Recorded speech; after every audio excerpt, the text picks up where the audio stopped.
mtatukanana mkiwa kwa kila mtu akiwa kwa stage yake. Lakini mkija mitaani pamoja mnagoteana, life inasonga kama kawaida.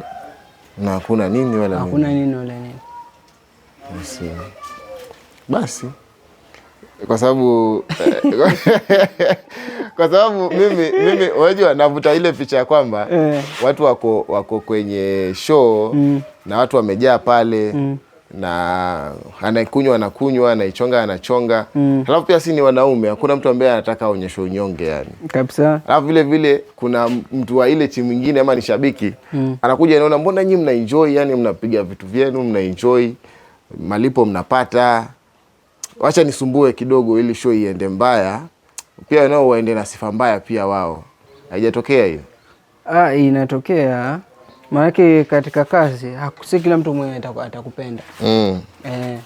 Kuna wale watakuja watakusumbua, lakini ujue tunajua ni challenges za kazi.